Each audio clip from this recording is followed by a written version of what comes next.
بسم الله الحمد لله والصلاة والسلام على رسول الله. السلام عليكم ورحمة الله وبركاته. dadka Soomaaliyeed meel kastoo ay joogaan dalka iyo dibadiisaba waxaan leeyahay ciid mubaarak, ciid wanaagsan. ciidan iyo ciido kale badan waxaan leeyahay nabad iyo barwaaqo iyo baraaro ku gaara. carafada iyo maalmaha barakaysan fadligooda ilaahay waxaan ka baryayaa in ummadda Soomaaliyeed culaysyada haysta in ilaahay ka qaado oo ay ugu horeeyaan amni darrada iyo abaaraha. waxaan ilaahay ka baryayaa dalkeenna inuu nabad iyo barwaaqo siiyo iyo dadkeena meel kasta ay caalamka ku nool yihiin qalbi nagaashiyo u siiyo.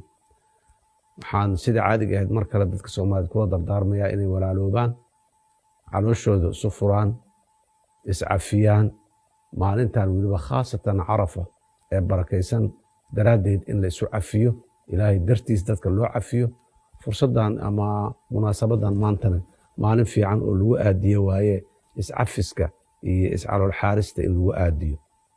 waxaa intaas dheer un rabaa dadka Soomaaliyeed walaalaha meel kasta ay joogaan inaan kula dardaarmo, walaalayaal dadkeena in badan oo ka mid a ayaa duruufo adag ku sugan, duruufo ay keeneen abaaruhu iyo roob yarida iyo amni darrada isku darsoomay ayaa dadkeena waxay geliyeen duruufo aad iyo aad u adag.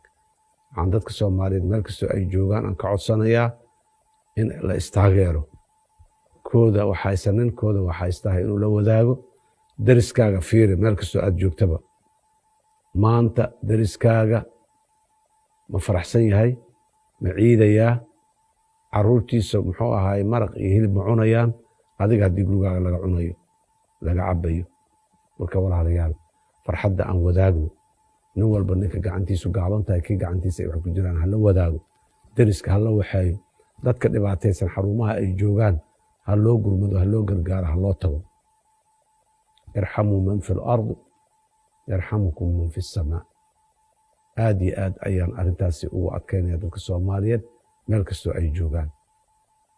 walaalayaal dadkeena dhibaataysan duruufaysan mar kale iyo mar kale waa ku celinayaa, kamana caajisaya inaan mar kasta dhaho aan u gargaarno dadkeena, aan u gurmano dadkeena, aan siino waxa ay mudan yihiin, hanala wadaageen farxadda aan in badanoo annaga naga mid ah aan faraxsannahay ee aan ku ciidayno. aad iyo aad ayaa mahadsantihiin. wasalaamu calaykum waraxmatullaahi wabarakaatu.